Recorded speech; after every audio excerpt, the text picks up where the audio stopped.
Podcast is now starting. All attendees are in listen-only mode.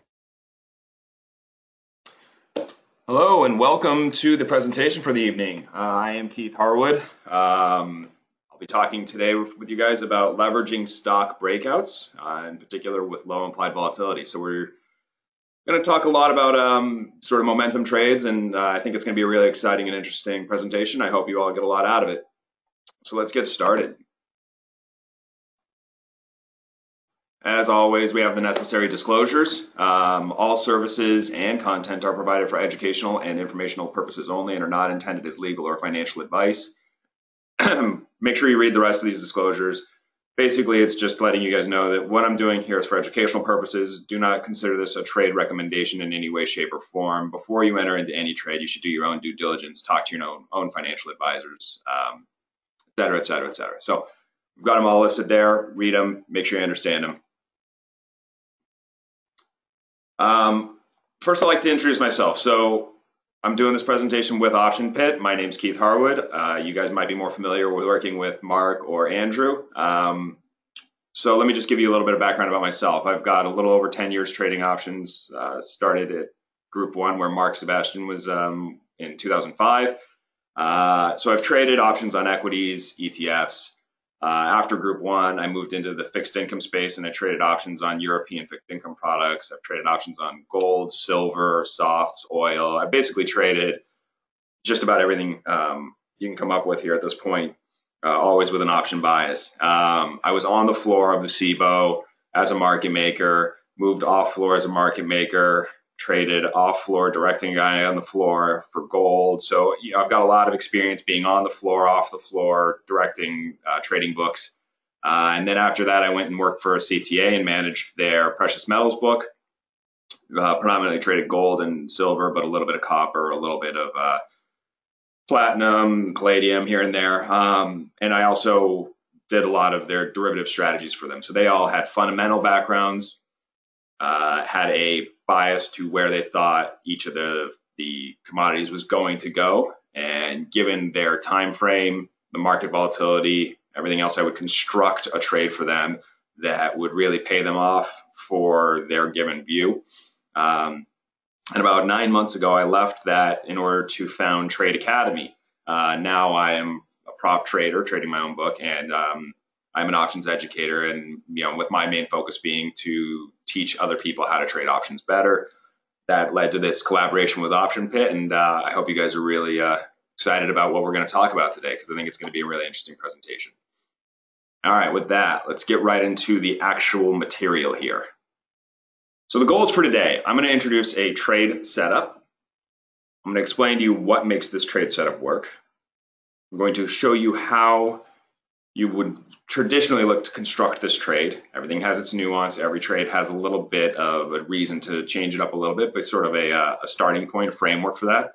And then I'm actually going to go through a few trades that I see setting up today right now that apply to this trade setup. And I think that's hopefully going to give you guys some good information here over the next about 45 minutes. So let's get started. Introduction to the trade setup. My trade requires two key pieces. I always like to trade with two elements that give me an edge. If you have one edge, I don't feel like you get a huge edge over the market, but if you can have two edges over the marketplace, you actually have something that you can roll with. So number one, I want the stock to be very close to a 52-week high or low. And number two, I want implied volatility to be at or very close to a 52-week low. So the stock can either be at the 52-week high or the 52-week low, but the implied volatility has to be very cheap. That's the goal here. For those of you that are looking for your option Greeks, if stock is close to a 52-week high, the two elements that help you in terms of your Greeks are delta predominantly. You're looking at potentially long calls, looking for a stock to go to the upside, and gamma because you're expecting that move to happen fast. If stock is close to a 52-week low, you've got that same benefit from gamma and delta, this time on the short side of delta, still long gamma, and vega is one of your friends.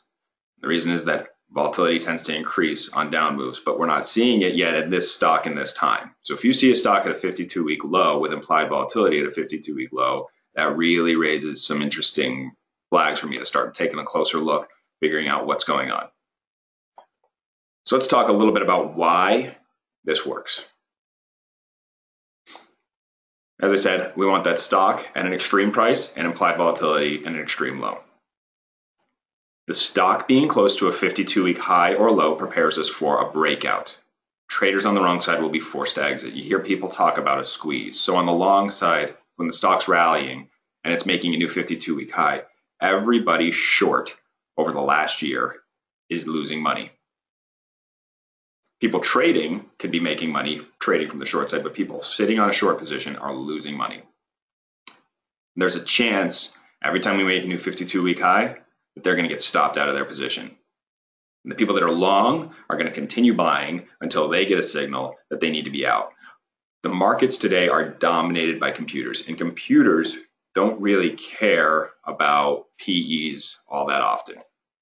Traditionally, those momentum following technical computer trades just continue to try to find a spot where somebody's going to sell the stock. And if there's nobody to sell because you're at a new 52-week high, there's no natural seller here. All you have is a natural buyer, and that's the guy that needs to get out. And you have a second natural buyer, and that's the constant inflow from the long side. So we have a lot of reasons for that to continue higher and potentially pick up some momentum. On the downside, a lot of you, if not all of you, have probably heard the saying, never try to catch a falling knife. When stocks drop, the longs all have to stop out. And a lot of times you get big fund managers that have big positions that they have to stop out. We saw that with Bill Ackman and Valiant, for example. He pushed that stock to the low. When he got out at about $9-10, that stock bounced. It still hasn't recovered very much, but it did get hit a lot. And that was VRX. It's a great setup when the stock's near a 52-week low, because it means that A, this stock is probably trash, especially in an uptrending market like we've got right now, and B, anybody that's long is probably getting fed up and getting ready to pitch it. That can pick up a lot of momentum again. That's a great thing. And every once in a while, you can get lucky and you get a stock that goes bankrupt or something like that. Get really paid well. When you have that breakout happen, but implied volatility is very close to a 52-week low, you've got two major benefits you're getting from these options if you go long. Number one, you've got cheap leverage. So if options are cheap and we hit stops and start rallying aggressively, that gamma really pays you. You get a lot of leverage. You can buy a lot of options, define risk, buy a lot of options, and get paid on a lot of options. You can buy a lot more calls than you can stock usually in terms of margining your account and leveraging your account. Number two is the defined risk. If you have a stock at a new 52-week high and something happens that causes everybody to need to get out, the stock can move down hard and fast. And it can be hard to get out of your position if you're in stock. If you're in calls, you're at least taken out of the position naturally because you know what your risk was when you entered the trade. Same idea on the short side. If you are making new 52-week lows and then something potentially bullish comes out, somebody decides that they're going to try to restructure the company, maybe try to acquire the company, you can gap up quick. It's hard to get out of the stock sometimes if it gaps in particular. But if you're long puts, at least you're out of the position with your defined amount of risk that you took on. So that illiquidity that comes is a great benefit of long options. In general, when a market loses liquidity, you want to be long options. When a market has nothing but liquidity and is just trading in a tight range, you can be short options or not care. But what we're trying to do here is find a setup where there's an inflection point where you may have major movement and the stock could lose liquidity. If that stock loses liquidity, that's where you're going to get your leverage benefit from being long options.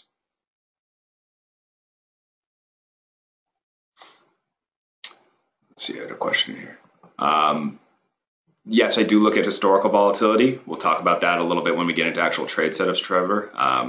And so with that note, I'm going to jump back into the presentation here, but I did want to answer that question because it's relevant right now. Constructing the trade. Here's your general guidelines when you're getting into this trade. We're moving a little bit fast here, so I want to make sure that you guys are on the same page with me here. And this, I'm going to take a little bit more time. General guideline. I tend to target a 1 standard deviation move in the direction of a breakout. So for those of you that are familiar with statistics or unfamiliar with statistics, 1 standard deviation is basically a band around that normal distribution. So when you look at a traditional bell-shaped curve, for the distribution of potential returns for the stock, it looks something like this, okay, if you follow the mouse, where unchanged is the most likely scenario. You assume that the stock is priced correctly. One standard deviation gives you a band where 68% of all moves should occur within a one standard deviation band around current stock price. So what does that mean? Let's give you an example to understand this a little bit better. If you have a $100 stock and one standard deviation is $5, it means that 68% of the time, let's say that's $5 standard deviation over the course of a month. It means 68% of the time at the end of a month, you expect the stock to be trading between 95 and 105. So if your standard deviation is $5 for 1 month and your current price is 100, you expect 68% of the time, a little over 2/3 of the time, the price to be between 95 and 105, 1 month from today. This is a large chunk of the return profile. So if you're betting on something more than a standard deviation move, you're starting to get into a point where the odds really aren't in your favor. Even if you get the direction right, you still have only a 32% chance of having that stock move more than a standard deviation your direction. If you go for 2 standard deviations, that band is 95%. So getting more than 2 standard deviation move should only happen 5% of the time. So if you have if you have no edge on direction, you're only going to pay off on a 2 standard deviation option, or an option targeting a 2 standard deviation move 2.5% of the time.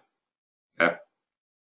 So when you play for these standard deviation type moves, you need to think a little bit about the statistics and say, well, what's most likely is that something between a half and a standard deviation will move in the direction of my breakout if that breakout occurs. A lot of times you get more than that because this breakout creates that illiquidity that increases the realized volatility.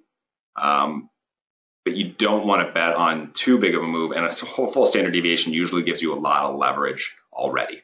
And if you happen to hit the home run then on a 2 or 3 standard deviation type move, that's just gravy. The key here is that you have to choose your strike not to be at the money on a 1 standard deviation move. You want your strike to be far in the money at a 1 standard deviation move. So in the scenario I talked about before, let's say you have a stock trading $100 and you're expecting a breakout to the upside, and standard deviation is $5. You don't want to buy the 105 call, because if we have a 1 standard deviation move, the price goes to 105. Your 105 call is still worthless.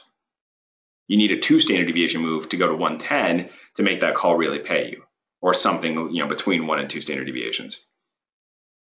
If you buy the 102.5 call or the 103 call, depending upon where your strike selection is, that's going to be well in the money at the conclusion of your trade, and you're going to generate some profit there. And if you only get a 3/4 standard deviation move up to 103.75, you're still going to make money from being long you're still going to at least save money being long the 102.5 call. The 105 call is worthless unless you get up at least to 105.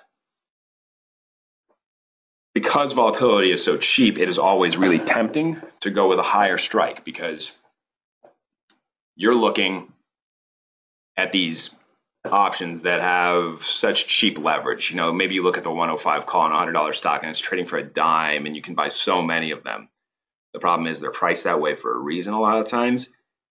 And you don't want to move into that until you start getting some momentum and you get some sort of signal that, yes, you are actually going to get some people with some crazy stops here, and you maybe are looking at that 1.5 or 2 standard deviation move. But for the initial setup, I'm always looking for a 1 standard deviation move, no more. The slides will be sent to you at the end of the presentation, and delta. So generally speaking, when I'm looking at this half standard deviation move or half standard deviation strike, that's roughly a 30 delta option.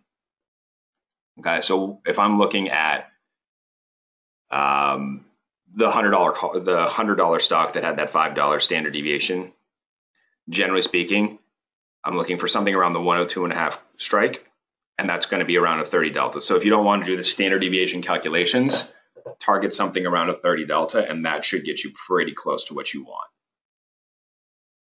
On the put side, I will traditionally add time to expiration.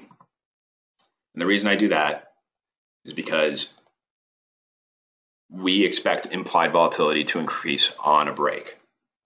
So even if realized volatility doesn't increase as drastically, or it increases the exact same amount as to the upside. Implied volatility doesn't always increase on a move to the upside. Sometimes it does.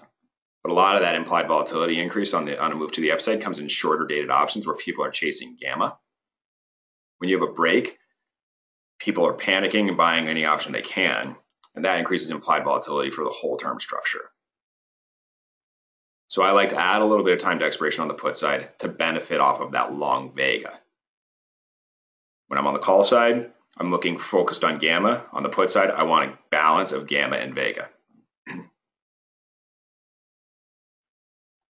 So I think this kind of gives a good starting point for what we're looking at here. But the key really is, I think, seeing it in action.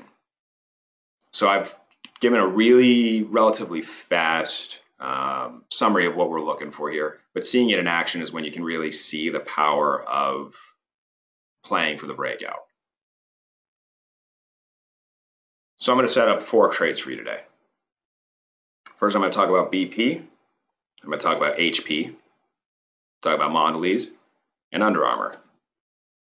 A lot of these names are really hard to chase. You're going to look at the chart and say, God, how do I buy it today? And that's why I like this setup. So let's go straight over to LiveBall. This is a really good tool. I'm sure a lot of you are familiar with it from Option Pit, and I know Mark uses it. And this is the chart of BP stock for the last year. So you can see over the last year, we've had some ups and downs. The 52-week high happened in January. The high was $38.68, and today we're trading just under 38 at $37.70. And you can see that over the last month, we've rallied from 34 all the way up to almost 38 in effectively a straight line. Every day, the stock opens near the lows of the session and closes at the highs. A lot of big white candles there. Incredible bullish flow during the market hours. This is a great stock that's been just chugging along. And now we're approaching a level that if we go above, there's not a soul in sight and it's making money from the short side. I think we're already probably pretty close to there anyway, off of what you've seen here. You know, they had that significant break, a rally, a break, a rally, a break. But this time, we're retesting that 52-week high. If we get above that, I don't know where we're going to stop. But you know what? If I can get some leverage, I can let it run a little bit. And that's what I'm looking at here on the volatility. Implied volatility is trading under 12% for a 30-day option. Historically, without earnings, we trade around 16%. Previous to that, we were trading closer to 17%, 18, 19% last year, or at the end of last year, we were closer to 20%. And yes, oil volatility on the whole is very depressed. Oil has been trading in a much tighter range recently than in the past. But now we're seeing some of these moves happen in the oil sector that justifies a little bit of an increase in volatility. Historical volatility is low. The reason that you're seeing low historical volatility is because we've had a trending market going up a little bit every day. So you have a trend pulling this market up. So long options works as long as the trend continues to hold. And you can see today we started to getting a little bit more of a realized volatility. Okay, so the realized volatility had been close to 8%, about 0.5% a day. So that's under 20 cents. Today we moved 47 cents. So more than a 2 standard deviation move based upon historical volatility. Based upon implied volatility, it was about a 1.5 standard deviation move. So we're starting to pick up some realized volatility here. Makes me think that one of two things is happening. You're either getting some more, the buyers are getting more aggressive, those initiating long positions, or what I'm really hopeful for, so you got some shorts that need to get out. So if shorts need to get out and there's no natural seller up here, this is where we can really get this stock moving. So I'm going to go over to the options. September 22nd options. These are too close to expiring. They expire tomorrow. I'm not even going to touch them. But you did see today there was a buyer. The 38 calls for 2 cents. He's trying to play for a lottery ticket. You can go into the 29th. You can see that volatility is just under 11%. You can go into October 6th. Volatility is about 11%. And it starts to steepen a little bit as you go a little further back. Because we're playing on the call side, I like to stay a little bit more towards the gamma that I mentioned. So we're looking 1, maybe 2 week options. I think this breakout's happening now based upon what we've seen the last 2 days, where we started to see an increase in the move. And so with that, I'm going to look at next week's calls. And I see something incredibly cheap. 38 calls that are only 30 cents out of the money are 11 cents. It's 10.5 vol. And they are 11 cents.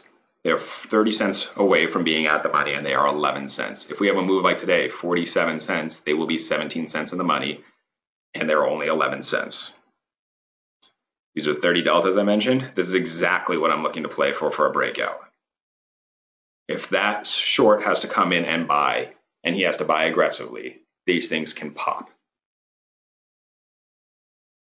In 1 week, we would expect a move of at least 1.5% if we get the direction right. If volatility picks up, maybe you're looking for 2%, 2.5%. 2% 75 cents. That puts you right up to 38.5. That gives you a 4-to-1 R&R. Pay about 11. They end up being worth about 50. So 39 cents of profit if you get that full move. This is a great R&R for me. That's an awesome setup. What I'm also worried about on the downside, as I mentioned, is what if something like this happens? It's looked like a breakout. Oh, sorry, that's the dividend. You see it like this when the last uptrend happened. You quickly dropped from 38 and 870 down to 37.30. You can have a $1.50 breakdown. But if you're long these calls, that didn't hurt you. This really pays off on that gap up. And it really saves you money if you gap down against your position. You don't have to worry about the stop out. I'm often asked, do you strangle off the position? So if you're bullish and you're playing for this call to pay off exponentially, yeah, if you're starting to fade, you can turn back around and buy a couple of 37.5 puts, but you need to have an indicator that you're in trouble before you do that, in my view. Otherwise, you're giving up some of the benefit here of, you're getting rid of some of your delta, so you're paying some money to insure a cheap option. I don't always like to insure cheap options. So I've got this play here because I think that the momentum is going to carry on. So I don't necessarily want to pay for insurance on something that I think is cheap leverage. I got it cheap. If it starts to get more expensive, maybe I'll sell some out or I'll sell something against it. But I think this is a play that you do it as an outright trade. So that was BP. We can move to HP now, and let's look at the same charts. Look at the underlying. And this is a different type of breakout from what we saw in BP. BP was basically trending higher and starting to pick up the realized movement. HP, on the other hand, has been in a tight range here, you can see. The low is about 1840, the high 1975, and we've been just chopping in between it for, a month here. Maybe you could call it 2 months even. And now we're testing the high end of that range, which is now the 52-week high as well. You can see here that the other thing that I like on the technical basis here is that this retested the 50-day moving average and firmed quickly. So there's not a lot of selling pressure into that break. There was actually buyers below the market. Most of the people, when you get these long periods of consolidation, people start watching it for the breakout, knowing that on a breakdown, maybe you're going to retest the lows, but on a breakout to the upside, you've got a lot of benefit. I'll come back to the adjusting the pullback here in a moment. So when we look at these options here for HP, it's very similar in terms of the term structure to what we saw in BP. We've got a very cheap September 29th expiration, a little bit more expensive, but still very cheap October 6th. And then it starts to steepen a little bit as you get to the middle of October, October 13th and 20th. In this case, rather than going into the September 29th, I'm going to go to the October 6th. And the reason that I went back 1 month or 1 week here is because I'm a little concerned that we haven't completed this breakout yet. Now, if I wake up tomorrow morning and we're trading close to 20, then I'm going to move it forward in my term. But right now, if that kind of fails or we open up closer to 1960, then we haven't really confirmed the breakout yet, and I want to give myself an extra week to let this breakout happen. We're testing it right now. It isn't fully confirmed yet. So if I look at the October 20 calls here, they're 17 cents. Again, this is a lot like what I was looking at in BP. These calls are incredibly dollar cheap. It's 17 implied volatility. Historical vol has been around 14 to 16%, so it's right in line with historical volatility, and I'm expecting volatility to increase. So in that consolidation period where we were just chopping around, volatility was around 14 to 16%. If we get a breakout, I expect this to really get you a lot of leverage fast. You're looking at a standard deviation being about 1.25%. So in the course of those 2 weeks, you would expect a move of at least 4%. That's 80 cents, gets you up to 20.5, 20.60. Probably a little more than that, actually, though, closer to $1, 20.70 range. Again, really good leverage that you can see here if you get a standard deviation move in the direction of that breakout. And if you get anything more than that, you're playing with just a really nice situation there. So the question that I received here was any plans to adjust in the case of a pullback. Here's the problem with a pullback. You're planning for a breakout. So if you get a significant pullback that tells you this breakout's not going to happen, then you're wrong. It's unfortunate, but it is what it is. You do traditionally see a little bit of an implied volatility increase. These calls that maybe should drop down to 6 cents based upon the normal gamma and delta calculations might still be trading for 9. Save your money. The breakout's not looking like it's going to happen in the next 2 weeks. Reapproach it when you're closer to the breakout. So when I see the pullback, I would rather just exit and have a clean view at it than adjust. At times you could make little plays where you're trading call 1x2s or something like that to try to stay in it, but you're kind of trading for a different reason than for the breakout at that point. So you have to figure out a reason to stay in the trade. And if I can't, I'll tend to want to stay in the trade. I think a lot of people want to stay in the trade, but traditionally, if you're just staying in the trade because you think that there's still a chance, it's not a good reason to stay in the trade. So you want to cut your losses when these breakouts fail. Same way that you would cut your losses if the breakout failed and you were just in the stock. But be willing to risk it your total premium only because if you get one of those weird gaps against you, I mean, all likelihood when you've got a stock like BP, a lot of people are long it right now. And so if they have to exit, you may drop all the way to 36 or lower before you can really get your liquidity. And if you get something like that happen, your calls will have no value left. So in HP right now, my trade, and I'll be looking at this tomorrow, hopefully it's still there, looking at these October 20 calls, the calls expiring on October 6th, the 20 strike. Just a very cheap way to play for this breakout. You get a lot of leverage for not a lot of money here. Let's move to our next stock. And this one I like talking about because it's got a lot to it. It's Mondelez. First, we look at the chart over the last year. 52-week low. Prior to this last couple weeks, it's 40.5 bucks. It rallied. It sat forever. Tried to break out. That kind of failed. Sat for a while. And now tried to break out to the downside. It seems to be working. You had a new 52-week low at the beginning of this month, $40.22. And today, we made a new 52-week low, $40.14.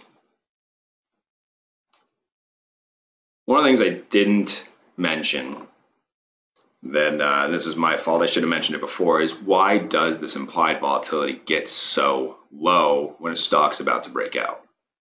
And this is the perfect stock to show you one of the reasons that it happens. Mondelez is a large holding of Bill Ackman. Bill Ackman is known for selling puts in stocks as opposed to just buying the stock outright. This helps depress volatility. You can see very large open interest if we go down on the put strikes here, starting in October. 16,042s, 6,041s, 10,000 of the 40s, 10,000 of the 36s, 6,000 of the 35s, all of these puts that are probably going to expire worthless on the way downside. And if you continue to go back, because Bill likes to trade leaps, 5,000 of the note 38s, he likes to get into January. And in January, you've got massive size on the 40 strike, 36,000, 26,000 of the 38s, 22,000 of the 35s, 10,000 of the 30s. 20,000 of the 42s here. So you've got a lot of strikes with open interest here and a lot of puts that have likely been sold by Bill Ackman, helping keep this volatility so low. So we look at that chart of volatility, and you can see that implied volatility isn't quite at its lowest point, but it's pretty darn close, all while we're about to break out to the downside. So what this tells me is that market makers, like I used to be, are long gamma, long a lot of puts, probably thanks to Bill. And nobody has come to buy them from you yet.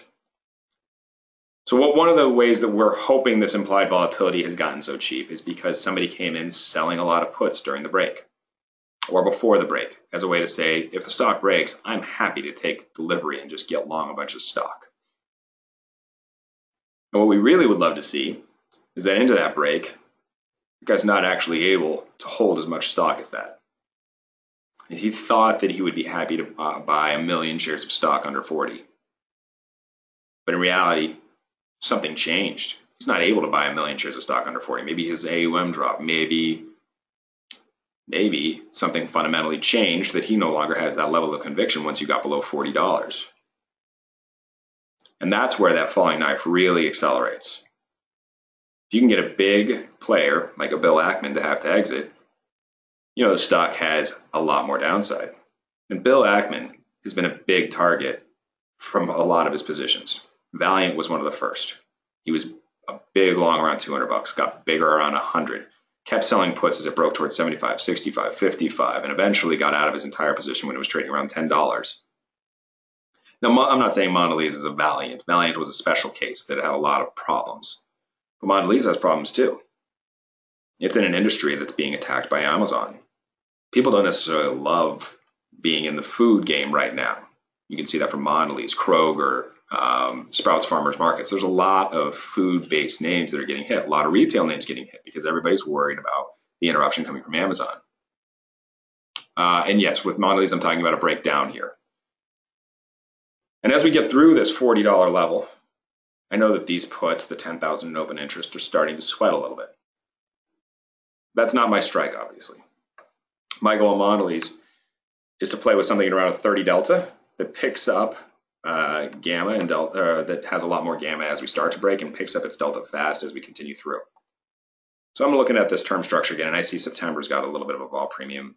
Next week's got actually a vol premium to the 6th. My cheapest term is here at October 13th. Could also argue to go back to the 20th here, but then we're getting kind of close to earnings. And sometimes when you get close to earnings, people try to shore up positions. So you may actually see a rally from some of the shorts just taking off before you get into earnings. You may also see a continuation lower as some people have to reduce. The October 13th expiration though here, I've got these 30 delta puts, the 39s. They're 20.5%. So let's go back to the chart here. If volatility rises to say 23%, right in the middle of that range, for the recent term, 23%.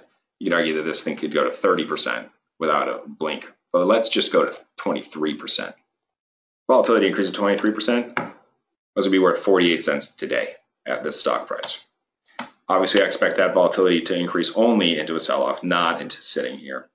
But that gives you a little bit of a sense of what kind of edge you might be getting in volatility here. If I can get these mid-market around 39 cents, I've got a good amount of leverage. If I can get the kind of break that's implied by this implied volatility level, I'm looking for a move down towards 38.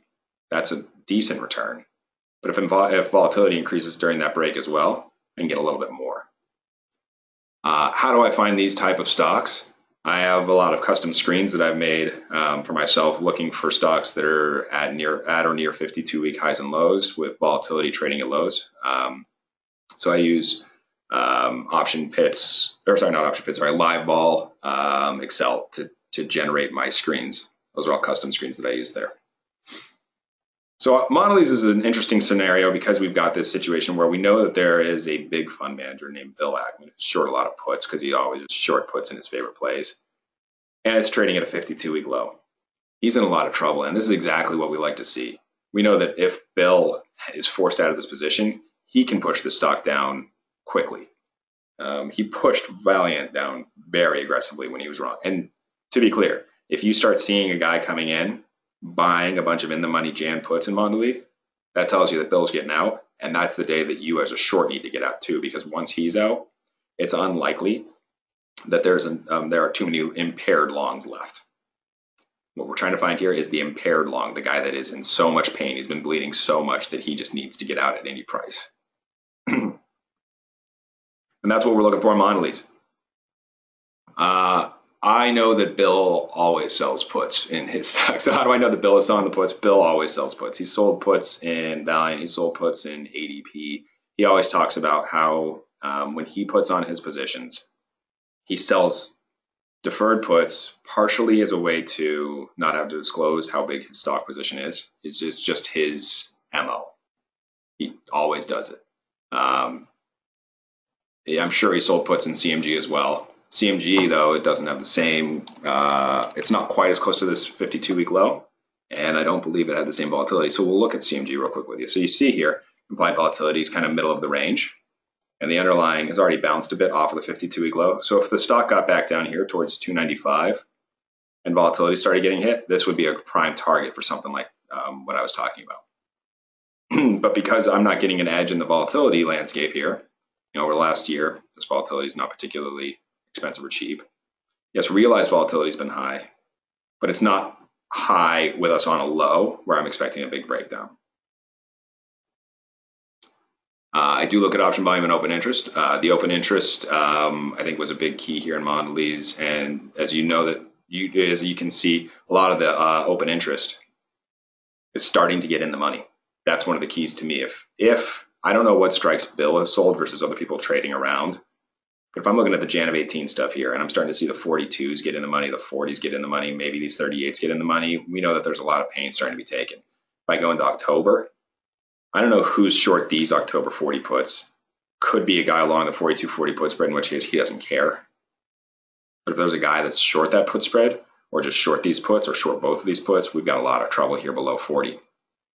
And I kind of doubt that somebody's long, that the hedge fund or whatever is long these puts, just given where volatility is right now. This is likely, the hedge fund is likely short these puts, and they're probably actually long these 42s. But if we get through 40, the gamma of hedging from option market makers disappears. The other kind of way that we often see volatility get depressed on lows, by the way, I didn't mention this yet, is when you've got a situation where you've got a falling knife and people aren't looking to buy leverage on the put side because they're not sure how, they just, for whatever reason, don't care about playing for the bear side. They're more just exiting their long. And if they had a long that was based on a long call position, they sell calls into the break. Even though those calls are decreasing in value, they're just selling calls into the break just to close off their position. This happened actually earlier this year in Pandora. Pandora ended up bouncing afterwards, but the long getting out was selling calls during a break as opposed to buying puts during a break or anything like that, or selling puts to try to initiate a long stock position. So he was long whoever was long a lot of calls and was already exiting his call position during the break. Into the upside, into a rally, what we often see is people sell calls against their long stock position. And that's another reason that you can get a spike higher, is somebody is getting taken out of a long stock position and actually has to buy back stock or buy back the calls they had sold. That would be a hope from either these September 29-38 calls. If you go a little further back in BP, you can see a lot of calls are starting to get in the money. If papers short the October 38 calls here, maybe they have to buy a few calls or buy some stock into a rally. The final example I wanted to look at today was Under Armour. This is a really interesting idea for me. It's a little less extreme on the underlying case. So you can see that the 52-week low, and yes, this is a really drastic chart here because it's dropped from basically 40 bucks all the way down here to 15. Yeah, talk about a falling knife. Everybody that's been buying is in a lot of pain. And this is one of those charts where I look at it, and if I'm thinking about it in terms of just a stock trade, I probably wouldn't want to be short the stock. I mean, we're at a 52-week low, but God, this used to be $40.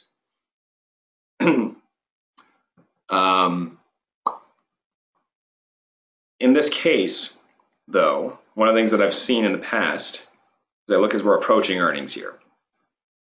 This earnings was bad, gap down, consolidated for a little bit, retested the 50-day moving average, then made a new 52-week low, retested the 50, made a new 52-week low, and then gap down on earnings, consolidated for a little bit, kind of tested new 52-week lows. This earnings was actually a little bit positive, but generally speaking, after these bad earnings, we've tested the 50-day moving average, and then made new 52-week lows. Well, the 52-week low right now is 1592. We just retested the 50-day moving average. Retail is starting to get hit again. The market's near a top. If we get more sellers coming in, I wouldn't be surprised to see the stock trade down towards 15.5 or 15, even though earnings is coming up in about a month. You can see it's going to be in that October 27th expiration. So we've got a whole month for us to make a new 52-week low prior to earnings, and maybe even do it a couple times.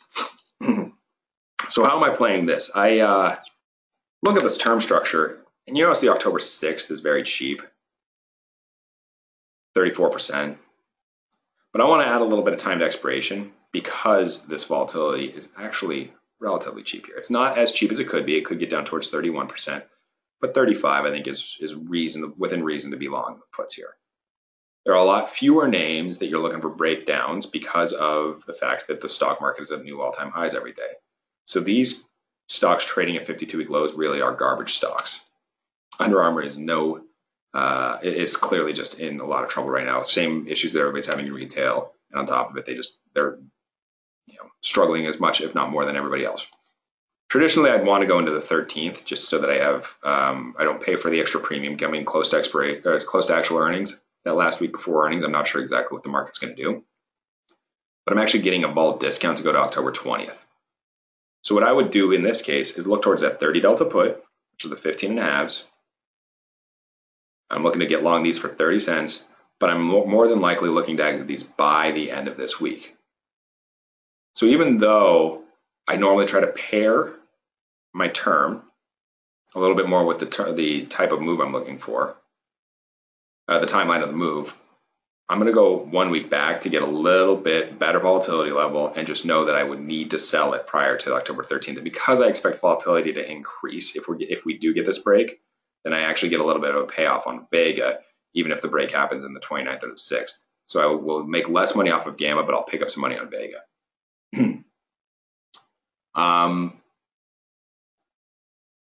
Couple other questions came up here. Do I look at short interest or changes in short interest on either upside or downside? Yeah, I think it's important to watch the short interest always. I mean, you're looking for basically a potential for a short squeeze every time you look. So if the short interest gets too big on the downside, it may be a sign that the short is overextended. Obviously, on the upside, if you've got a massive short interest, you're looking for that great short squeeze potential. And obviously, the open interest could be from put buyers. The reason that I'm convinced that this is not put buyers is because if the market was long, all of those at-the-money puts and monoliths means all the market makers are short all these at-the-money puts and monoliths. And we're not going to have volatility at this low of a price if market makers are short. If market makers were short vol, you'd be up here at least near the upper end of the range, at least in the middle of the range. Being at the low end of the range means that these guys have inventory on options. So finishing up this the Under Armour one, as I said, when we look at this, that October 20th expiration, it's a little bit of a nuanced deal for me, but I like the October 20th more than the October 13th, just because of that 1.5% vol discount, or a little over a percent vol discount there. And Carrie asking, would I rather look at buying put spreads rather than outright puts at times or under certain conditions? Absolutely. I'll actually talk about that next here. So this really wraps up the majority of the presentation here. And I want to talk to you guys a little bit about the next steps for this trade setup. That's the masterclass. As yes, Ken, yes, 15.5 strike on Under Armour in October 20th. Masterclass. There's a lot more to this trade than meets the eye. I'm going to go over a lot more of this on October 14th at 9 a.m. Eastern for a 3-hour class talking about trading breakouts with options.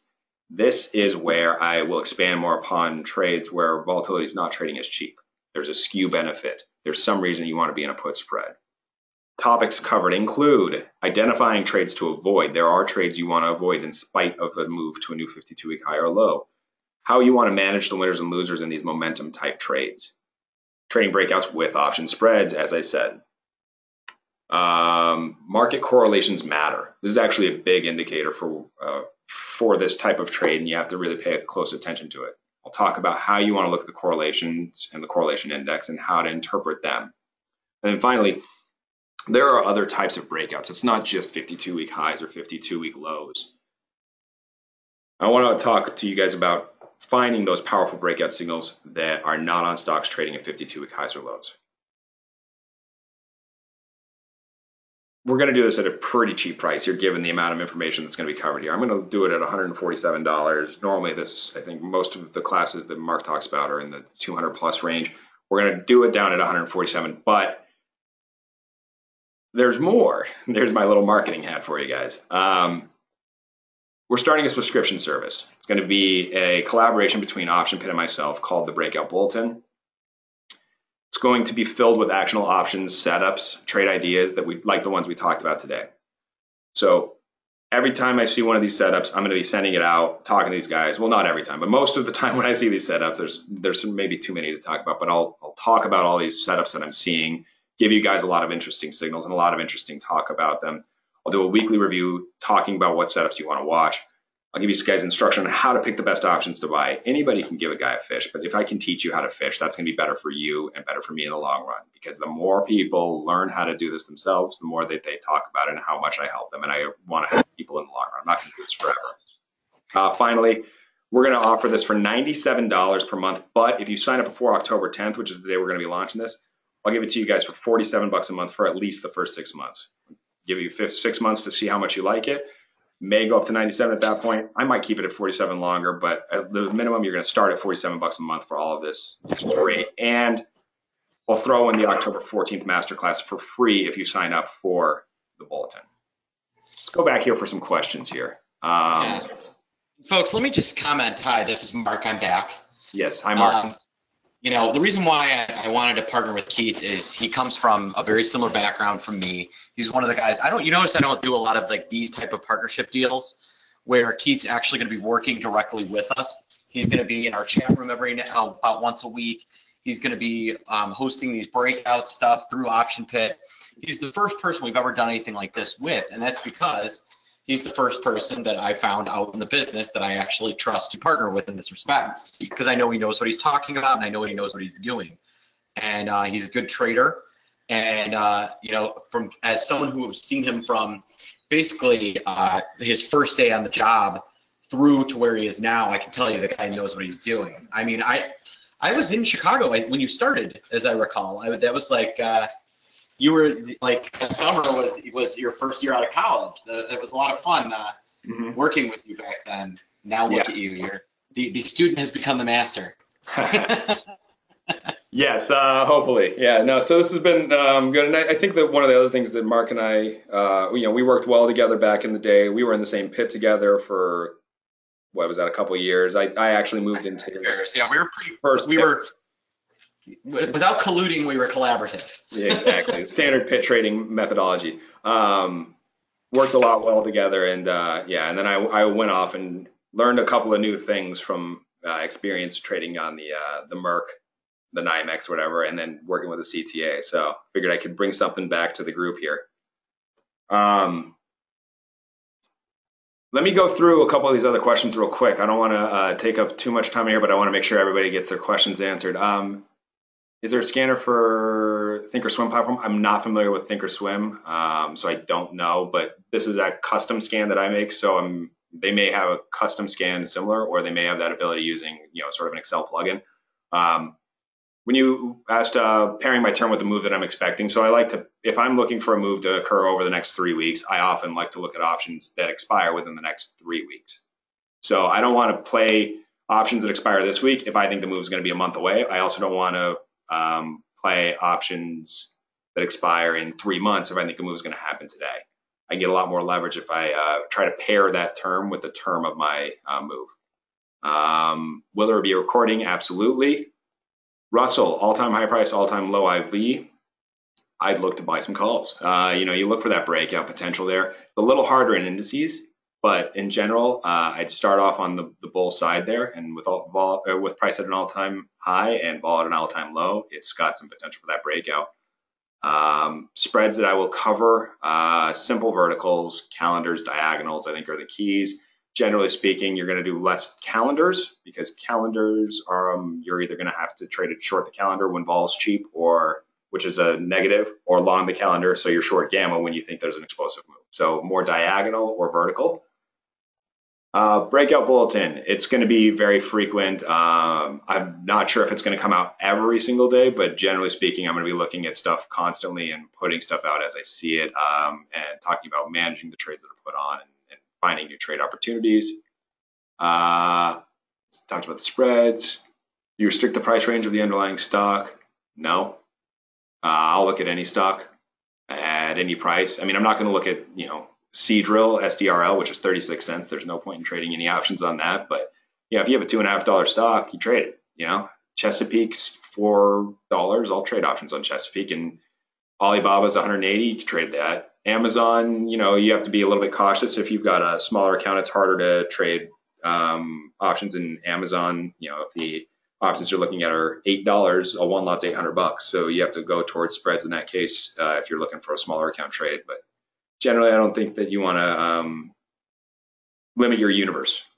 When you see the best opportunity, you want to take that. And when do you decide to log profits? I'll talk about that in the masterclass. That's a good little selling point for that. There's a lot of nuance to when to log the profits, so I honestly can't really expand on it right now without doing you guys a disservice.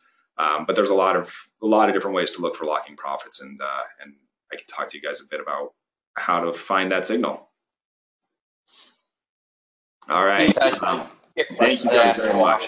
What's that, Mark? How often will the bulletin come out? I saw a question. How often will the bulletin come out? I don't know if you answered that. Basically as frequently as I see it. I'm going to talk about the weekly review, like a write-up on a weekly basis. The bulletin itself is going to be video-based, so I'm going to send that out as I see the ideas. You'll see it live or shortly after I see a trade and kind of walk you guys through the setup. I don't know how does that answer the question well, Mark? Yeah, it's perfect. And as a little sweetener, if you do the $47 a month trial, when Keith is going to be in the Option Pit Live chat room, we'll send you out an invite that day to join us. That's awesome. Thanks, Mark. I think that'll really get people fired up for it, hopefully. Mike, how do we sign up? We will send a follow-up email when you get the webinar and the slides. I think that should cover it for that. And I'll also I'll send out the link on Twitter as well. And I think, Mark, you already actually put it on Twitter as well for signing up for the bulletin. All right, guys. Any other questions? And yes, we're trying to slowly sneak, Mark is trying to slowly sneak everybody into the Option Pit room. That is correct. There's a lot of interesting information that comes into the Option Pit room, especially on Mondays when I'm there.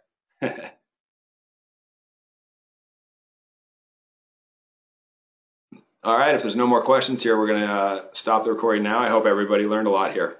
Thanks a lot. There's the link, everybody. You can sign up right there. Thank you, everybody. Right there. Yeah, right in the link. Thank you.